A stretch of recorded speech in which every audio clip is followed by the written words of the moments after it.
Shalom Tov, peuple de la grande communauté des églises Cuve de Rhin, mais aussi de la grande église Le Chandelier qui est sur Paris. Vous me connaissez depuis un moment, je suis avec vous dans les directs et dans l'enseignement en ligne sur la plateforme Le Chandelier Télévision. Je suis le prophète Avenir Mola, pasteur de l'église Ordre des Saints dans la communauté des églises Cuve de Rhin en RDC Kinshasa. Pendant quelques minutes sur ces sujets centraux qui a pour intitulé Déprogrammer les œuvres sataniques ou les œuvres plutôt des ténèbres. Et mon sous-thème, ça sera Jésus-Christ apparu pour détruire les œuvres des ténèbres. Avant de commencer, nous allons prier. Tendre Père, Dieu vivant, Dieu tout-puissant, le roi des rois, celui qui est venu nous libérer et qui a renversé le mur de séparation, l'inimitié, afin de réconcilier nous avec lui par sa mort sur la croix. Merci pour ce temps.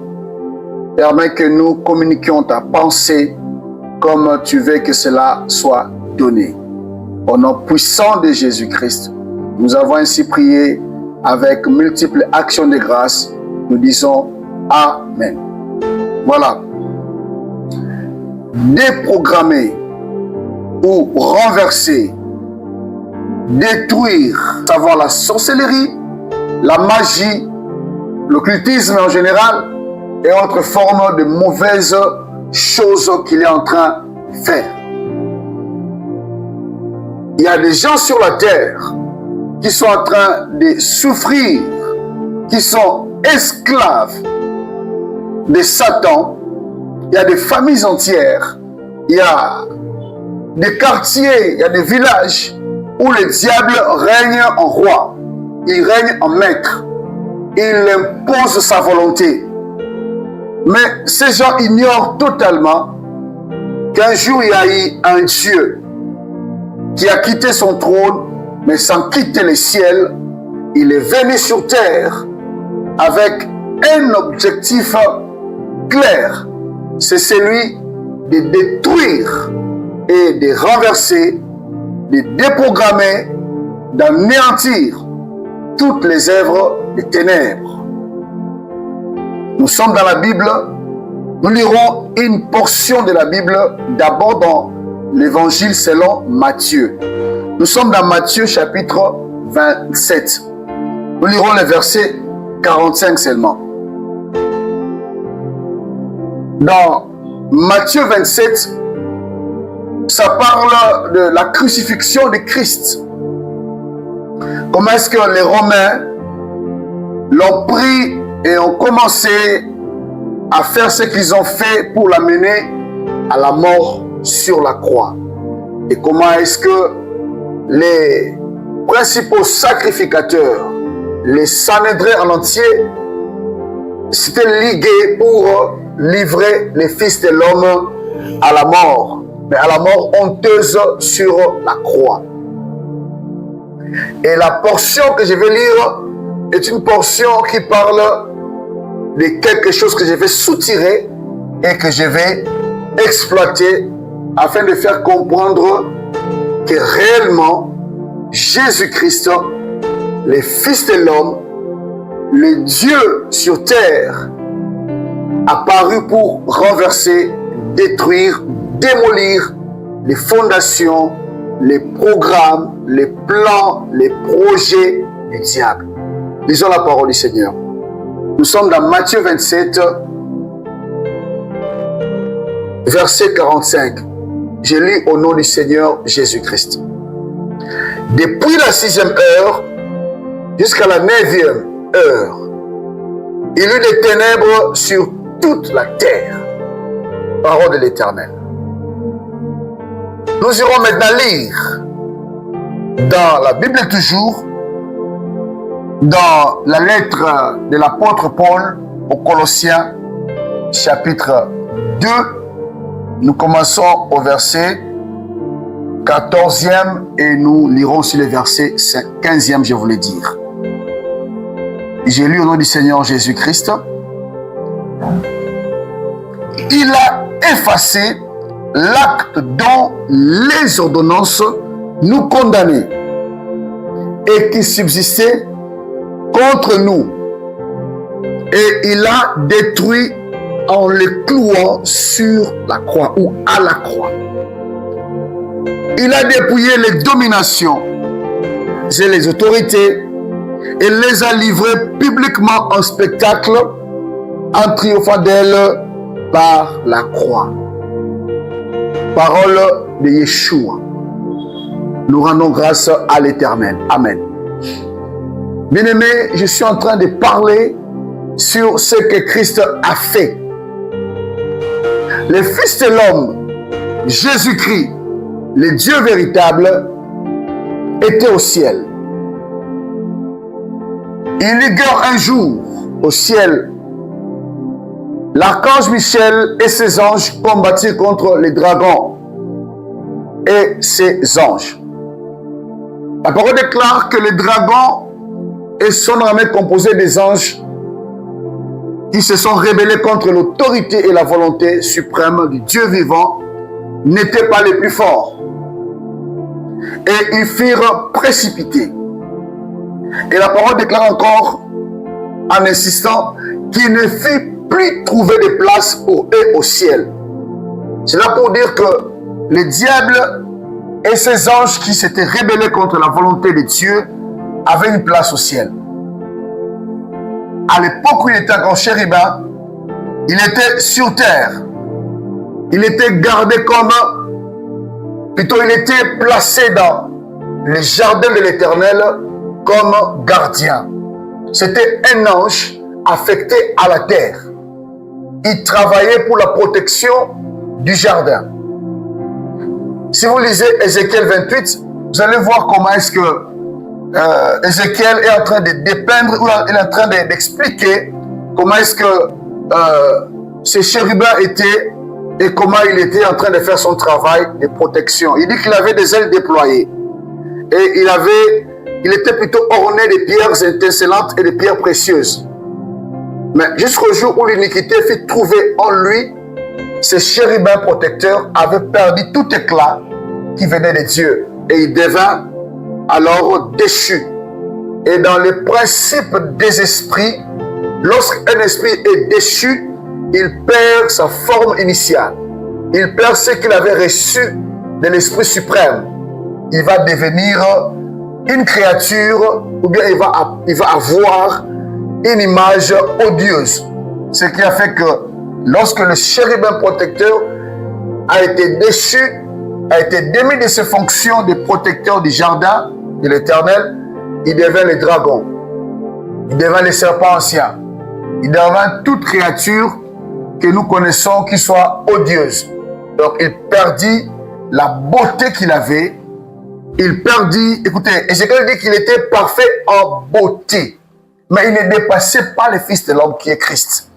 Parce que le roi David étant prophète, il parlait dans Psaume 45, il dit que Jésus, il dit, tu es le plus beau de tous les fils de l'homme. Et Dieu t'a béni pour toujours.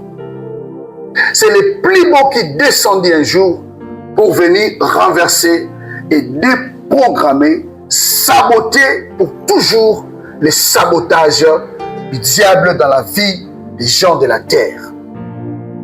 Alors dans Matthieu 27, 45, il est dit que Depuis la 6e heure jusqu'à la 9e heure, il y eut des ténèbres sur toute la face de la terre. Au commencement, il est écrit, les eaux couvraient toute la face de l'abîme et que les ténèbres remplissaient toute la terre. Mais l'Esprit de Dieu s'est mouvé au-dessus des eaux. Alléluia. Il a dit Amen, que je continue. Puis Dieu dit que la lumière soit. La lumière fut. La lumière était bonne, Dieu l'a vue. Et il va appeler la lumière jour. Mais ce jour-là, à la croix, il y avait la lumière. Pas la lumière du soleil zodiacal, non. Pas la lumière du soleil que nous connaissons. Mais la lumière de Dieu. La lumière divine était sur la croix. Et après un moment, il y eut d'épaisses ténèbres depuis la 6e heure jusqu'à la 9e heure. Pourquoi? Parce que la lumière de Dieu s'était éteinte pendant quelques heures. Et le soleil qui tirait de sa force, de son éclat, de cette lumière qui est Christ, ne pouvait pas rester lumineux. Il ne devait que perdre son éclat, le soleil. Voilà pourquoi il y a des ténèbres sur toute la face de la terre. Mais pendant ces ténèbres épaisses sur la terre, alors que le Fils de l'homme était agonisant sur la croix, qu'est-ce qui s'était passé? Ceux qui étaient avec Jésus, les apôtres, les disciples, Matthieu, Jean, Barthélemy, Pierre, Thaddée, tous ces gens-là qui étaient avec Christ, ne nous ont pas révélé la face cachée de l'œuvre de la croix. Et je viens parler sur Christ qui a détruit les œuvres des ténèbres. Et mon petit sous-thème qui va s'épingler à ce sous-thème, c'est que je vais parler sur la face cachée de l'œuvre de la croix. Pendant les 3 heures de ténèbres sur la terre, alors que le Fils de l'homme était sur la croix, qu'est-ce qui s'est passé? J'ai consulté Matthieu. Il n'a rien dit là-dessus. Il m'a seulement parlé des ténèbres qui étaient là. J'ai consulté Marc. Lui, le disciple de Pierre, il ne pouvait pas en parler parce que son maître qui est Pierre ne l'a pas aussi dit. Je vais voir Luc. Luc n'a rien dit. Jean n'en parle même pas. Tous les autres n'ont rien parlé. Même dans les livres apocryphes, dans l'évangile selon Thomas, l'évangile de Judas Iscariote, même dans l'évangile de Marie de Magdala, dans les livres non canoniques, on ne parle pas de ce qui s'est passé pendant les 3 heures de ténèbres où le Fils de l'homme était sur la croix. Mais quand je vais consulter l'apôtre des nations, l'apôtre Paul, qui était aussi prophète, lui, il est allé dénicher, il est allé voir. Vous savez, j'aime les prophétiques. Voilà pourquoi les prophétiques nous permettent d'aller voir ce que tout le monde ne voit pas. Un prophète peut voir ce que tout le monde ne peut pas voir. Alléluia. L'apôtre Paul est allé voir pendant ces ténèbres ce que tout le monde ne voyait pas.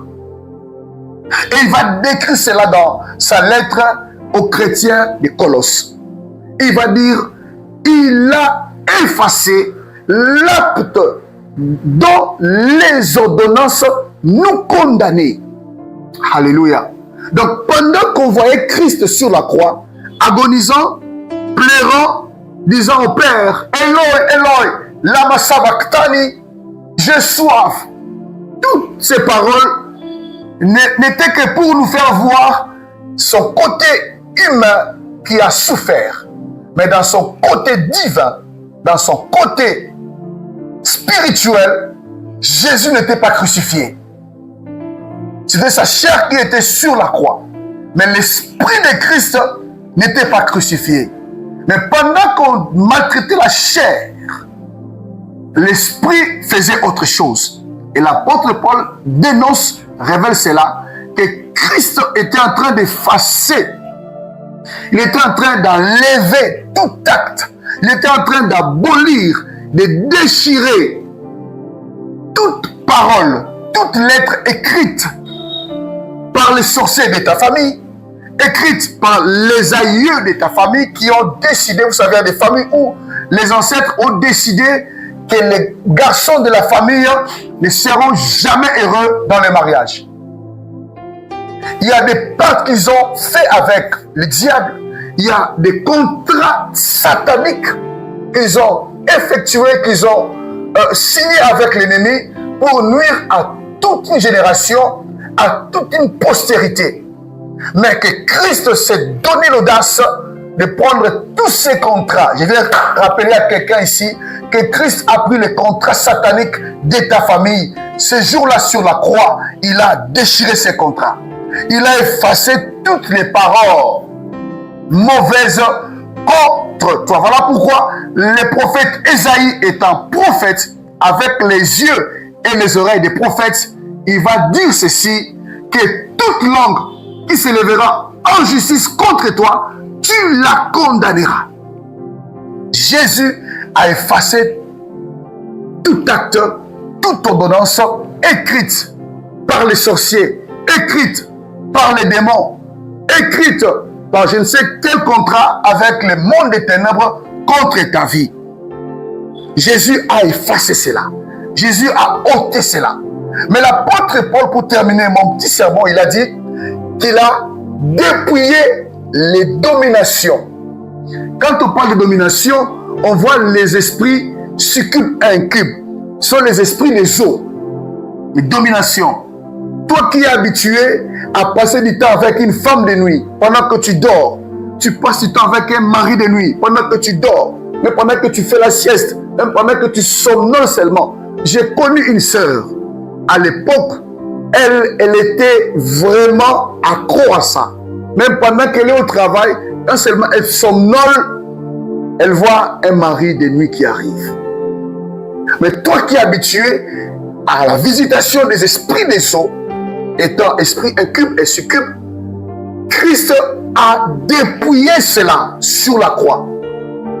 Et je t'annonce au nom de Jésus que je viens ce matin dépouiller ces esprits des ténèbres, ces dominations. Parce que le Fils de l'homme est apparu pour renverser les plans du diable, mais il m'a légué aussi le pouvoir de détruire les plans du diable. Selon qu'il a dit, en mon nom, vous chasserez les démons. En mon nom, vous détruirez les œuvres des ténèbres.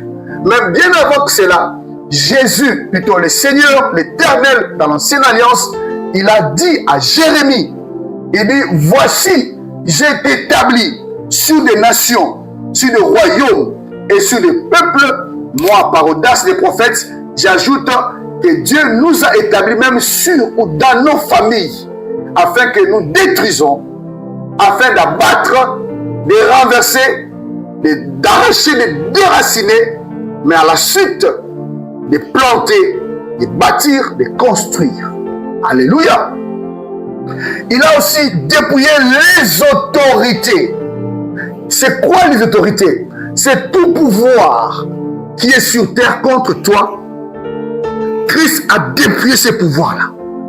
Et tu as aussi reçu de Christ ce pouvoir de dépouiller toute autorité qui s'élèvera dans ta famille, dans ta maison, dans ton église, dans ton ministère. Les challenges peuvent venir. Christ a ôté, a détruit les hommes ténèbres, mais il ne les a pas terminées toutes. Ça revient des fois. Mais quand ça doit revenir, ou quand ça revient, toi tu as l'autorité de Christ sur tes épaules pour détruire de nouveau ce qui vient de faire surface. Je ne suis pas maçon, ni cordonnier, mais je suis prophète. Je viens détruire dans ta vie toute domination, toute autorité qui s'est levée afin de détruire les promesses de Dieu dans ta vie. Alors retiens ceci, le Fils de l'homme a apparu pour détruire les œuvres des ténèbres, mais il t'a donné à toi aussi le pouvoir de détruire toute autorité, tout projet du diable qui pourra s'ériger, se lever contre toi, du diable. Et pour terminer, des bénédictions pour ta vie Au nom de Jésus-Christ. Amen.